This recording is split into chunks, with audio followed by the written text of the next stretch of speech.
I want to say I enjoyed the movie and I liked it, but the problem with it was it felt very all over the place, at least to me. I don't know if they took some scenes out of the movie for whatever reason, but that's what it felt like. Because as I was watching this, I wasn't sure if we were supposed to consider both of them victims or just her the victim and him the perpetrator, although they are both victims. I'll get to that later. Again, I want to say this because people are very thick-headed out there. She did, of course, play a role in this very toxic relationship, but obviously not in a way that literally warranted him to be violent. Like, come on. But I will say this. She should have freaking knocked his ass out because, she's stronger than him. I mean, that is just an objective fact. And I mean, if it wasn't, then why are men the ones who get assaulted the most? Come on, guys. Duh. Isn't that what this entire movie is about? But that's not the point that I'm getting here. I don't know what this movie was trying to tell me. It was like they were trying to subtly give you a certain perspective of this is happening, but it doesn't feel like it's happening because of all of the misdirections of the oven thing, which is way too believable for me to, even right now, after watching the movie, I'm like, I still think he hitting her after the whole oven scene was an accident. Now, where I was going with this is there were multiple instances where she was deliberately lying to the same guy she claimed to have feelings for. Again, not an excuse for what he did, but I'm just pointing out the relationship aspect here, or the writing. Now, some of the reactions that he did have, the nonviolent ones, were very warranted, like the whole restaurant scene when he kicked the guys behind, or him reasonably asking her to just stay away from him. Please, not him. Is that the guy? This conversation literally happened right after the restaurant scene. Like, I think that tussle that him and Alex had was very warranted on his part, because if you were at a restaurant and you saw that your girlfriend was in the bathroom with some guy you didn't know or recognize, and you were either concerned about her or concerned that you should probably leave her. She, again, like I said earlier, did not mention him at all. You know how easily that situation could have been avoided with just a little bit of honesty or context? To not tell him that this Atlas dude was back in your life for whatever reason, or you met up with him again. He wasn't even really back. It was just happenstance. But you're in a current relationship. It feels weird. Even watching it, I was kind of thinking to myself, a part of her kind of wants to be with this guy still. There's no way, because she's with this other dude now, Ryle or whatever the frick. And she's still sitting here, like, acknowledging this other guy who she is clearly aware is into her. And this is a really good example of a scene that hella confused me about where they were going with this movie. Because I'm like, do they want us to look at her a certain way, or look at him a certain way, or look at both of them as non-perfect, which works, right? Because nobody's perfect, not even the victim. So, well, I'm going to say there's no such thing as a perfect victim, but I guess there is if you're the predator. Hey, how does this make you feel? That's weird. If you're enjoying the episode so far, make sure you hit the like button or leave a 3-star rating, 5-star rating. I'm being generous. And follow the podcast depending on whatever listening platform you're on. Be sure to turn on notifications as well so that you don't miss future episodes from me. You can also listen to episodes of the podcast offline if you hit the download button on Apple Podcasts and Spotify. It's not just helpful for me, but for you, so that you can easily come back to the episode if you didn't finish it, or if you want to listen to it offline, or if you just want to re-listen to it. That's cool too. It would have been different, just slightly, if her and Riley had not been dating yet and they were just friends, just trying to feel it out. Then I would have been like, you know what? She doesn't need to tell him about Atlas yet or whatever. They're just, trying to figure it out, seeing if they even want to do this. That would have been fine. But they were dating. So, yeah, don't make promises you can't keep, especially outside of the restaurant when he politely asked her to just stay away from him, Atlas, at least in a romantic sense, and she promised him because she understands that she's in a relationship. But that's where my gripe starts after that promise.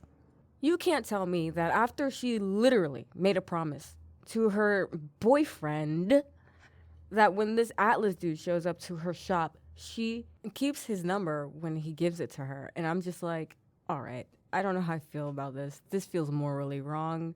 I know he's attractive in all and still likes you, but can we like not do that after, you know, that altercation in the restaurant that could have been avoided if you had just told your boyfriend that you were still talking to the same guy that you used to date back in the day and then he came back into your life?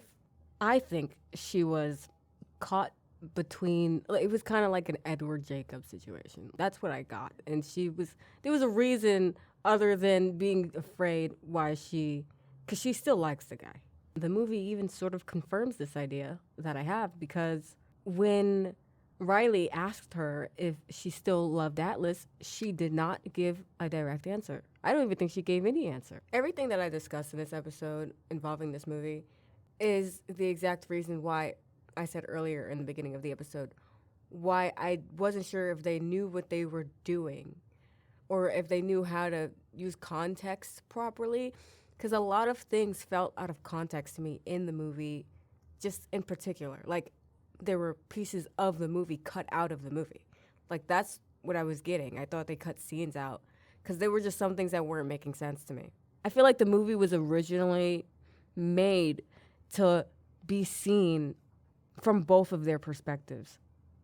Because the way that I watched it, or the way that it looks like it was made, it just seemed like they took out the pieces that focused too much on Riley's character. That's what it felt like when I was watching this, because I'm like, something just doesn't feel right. It feels like they're trying to portray a specific perspective, and because they're trying to portray that perspective too hard, it's not working because of the scenes that might have been cut out to explain Riley's character a little bit more, because we don't even know much about the guy. And so if they did take a lot of stuff out about him, that could be the reason, especially when the scenes you're showing me are mostly scenes of the main character, and then all of the main character scenes that I see are just of her not really making wise choices. Now, not to say any of these unwise decisions are deserving of a beatdown, but it is a deserving of a walk away. I just keep asking myself, why didn't he just leave her? I feel like that's the most logical decision to make, especially if you're catching your partner. If you catch them doing things that clearly break the rules of being in a relationship. A lot of these scenes that they showed of him being violent wasn't even violent. Throwing a chair? Dude, he literally said he was a doctor. Yeah, he was probably mad about something. Of course he's going to throw a chair. That is not a good clip to use when you're trying to make it seem like this girl is having PTSD or whatever the fuck she was imagining when she was picturing her father and her mother and this Riley dude throwing a chair. I mean, she's just a walking red flag. See what I did there? Because she's a redhead. He's also a red flag, but they didn't do a good job at showing his red flags. They didn't give us much on him at all. So I don't know how I'm supposed to come to a conclusion, really, of him in the first place. You can't even say, oh, she didn't communicate any of this stuff to him because she was scared. She was in fear for her life. Why, though? He hadn't done anything at that point. As far as we knew, and as far as she knew, the first thing was an accident. And like I said earlier, I still think it was an accident because the way they set it up, it was just so stupid. Because it's like, you can't sit here and try to convince me that what just happened was an accident and then later try to tell me. And then later try to tell me that, oh, turns out he did it on purpose because it was the other hand. Nah, bro, it's not going to work. It's not going to work.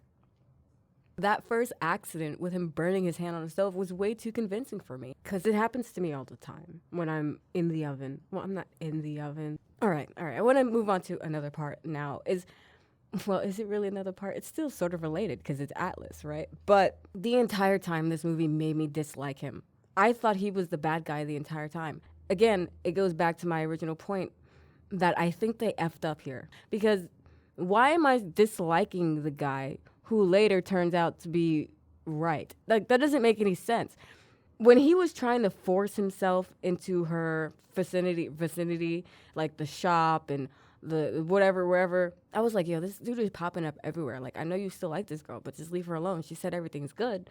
Walk away. Like, I really was getting annoyed by him because I thought, by the context that I was given in this movie, that he was being way too invasive and possibly paranoid. That's what they showed. That was what I saw. But obviously, of course, he turned out to be the protective friend who was just trying to be helpful and turned out to be onto something. Yeah, I didn't do something right because I should have been thinking that. But instead, I was just thinking, oh my God, this dude is annoying. He just wants to get back with her. He's paranoid. I saw that nothing happened. She knows that nothing happened. She was there. And then turns out the complete opposite is true. And so it just didn't make sense. It felt like that piece was also just shoved in there. I really wish this movie would have also given more scenes showing us that this guy might have had some anger issues because, come on. I want to go back to Lily Pad for a second. When she was having those flashbacks, I mentioned that earlier. What I interpreted that as was, oh, wow, she's still dealing with this trauma and she's bringing that into her new relationship. That's not good. She needs help. But obviously, throughout the movie, I realized that's not what the movie was. But that's what the flashbacks made me think. Like, that was my interpretation every time I saw the flashbacks because I didn't yet understand what was going on, I guess. And so when I saw them, I was like, oh, she's still dealing with some stuff, and now she's sort of relating this to her relationship when it kind of has no relation to it and all these things. Honestly, throughout this movie, I did feel for the both of them, both Lily and Ryle. They're both struggling with issues at the end of the day. I'm going to acknowledge that. I'm not insane. I definitely felt for both of them. I just wish that the movie didn't feel like they took a lot of pieces that involved Ryle out of it. Oh my God. Who the hell is Ryle? Riley. That is not even the first time that has happened. I've cut me saying Ryle out multiple times now at this point. So we're just going to leave that one in. This whole movie could have been avoided. I get it. It's based on a book that I didn't read and I know nothing about. So I don't have a reference. Everything that I'm saying is solely based on the movie. And we could have resolved a few of these situations with just communication instead of misunderstanding. And because at the end of the day, Riley's still violent. I'm not saying if she would have done this, she could have kept herself from getting her ass kicked. Allegedly.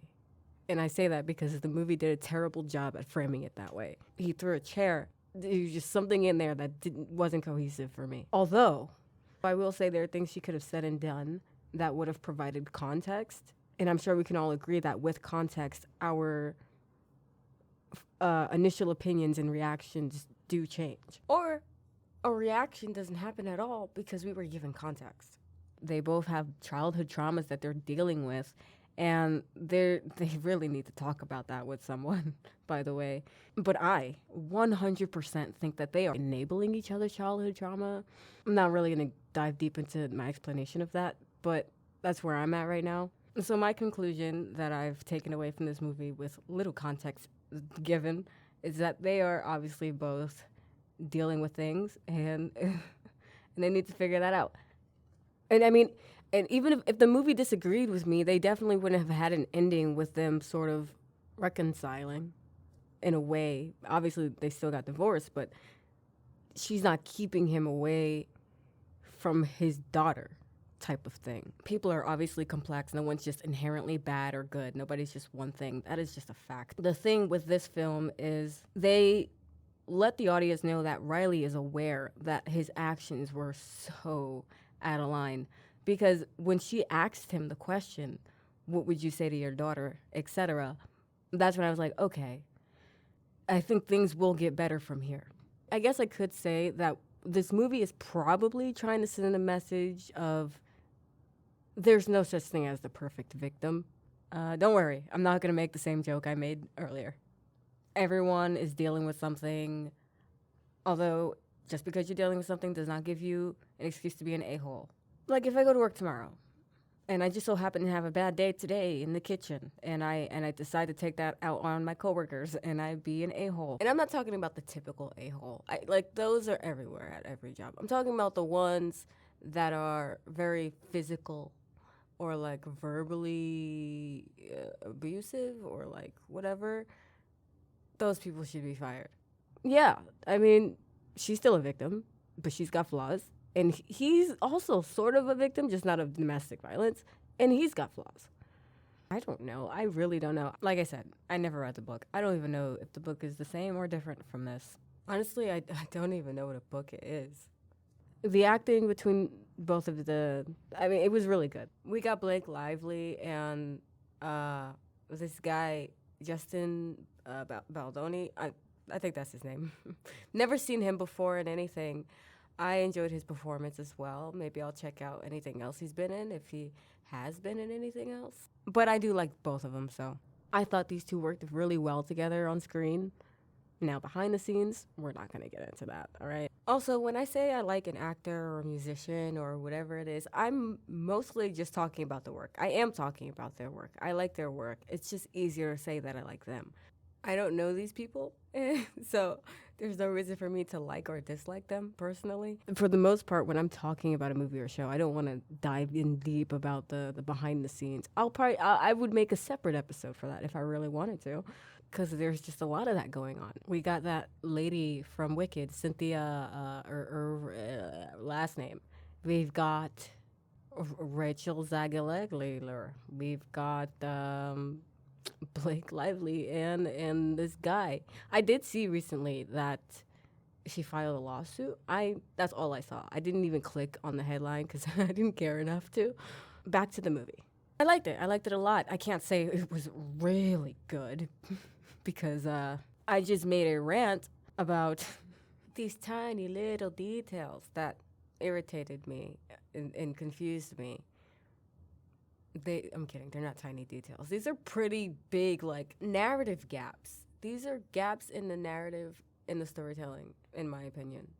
But besides that small little detail, I overall really liked the movie. I enjoyed it. I had a good time. I was like watching a romantic kind of fun-loving movie like Hitman or The Greatest Hits, which is another review episode that I did. If you want to listen to that episode, I'll leave a link for you in the description of the episode if you're on YouTube Music. If you're on Spotify or Apple, you can just either type it into the platform's search engine or just scroll down in my podcast. But of course, if you want to listen to an episode a bit longer than that, you can also listen to another episode I did on the movie The Substance. That was a pretty fun movie to watch. That episode is not, I mean, it's a little bit shorter than this one, but not too short. Ellen made an appearance in this movie. Oh man, I miss Ellen. You know, she actually just recently came out with a Netflix special. Yeah, that Netflix special was, I didn't complete it, but some of the jokes she made though were misses because of the delivery. Her delivery was not strong in some of these jokes. And if it was, man, it would have been funny. But there were also still some really funny parts that she hit with the delivery. So, the nostalgia of Ellen. Ellen is nostalgia. Now, was her show good? Well, that's not what we're talking about right now. But I will say, it was just a different kind of brain rot at the time. I think what made Ellen pretty funny was the interviews. The interviews were very fun to watch. They were professional-ish. Obviously, not on Ellen's show when she was scaring everyone.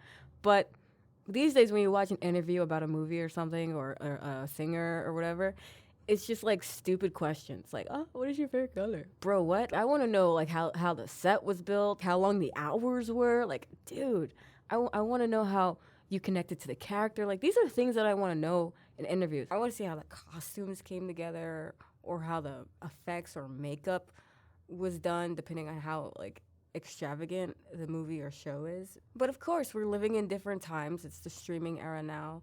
We're not gonna get a lot of those behind the scenes or bloopers that we used to get from our favorite TV shows.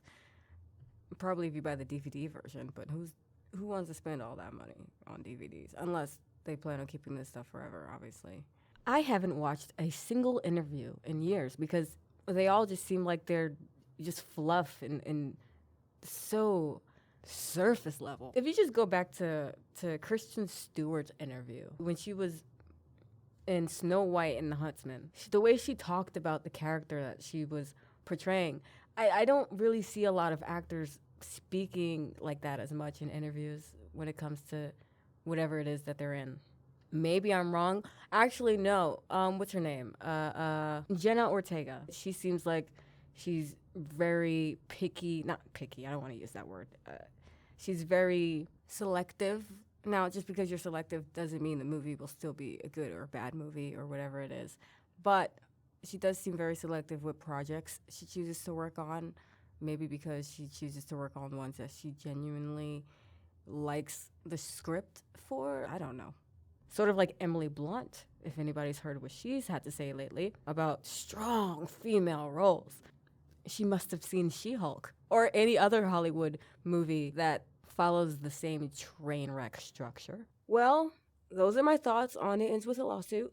I hope you didn't care, but you listened anyway. XOXO, Gossip Girl. That will be it for this episode. Whether you like this episode or not, please be sure to leave a rating or a comment letting me know why you did or didn't enjoy the episode. Thanks for listening, and you'll hear me in the next one.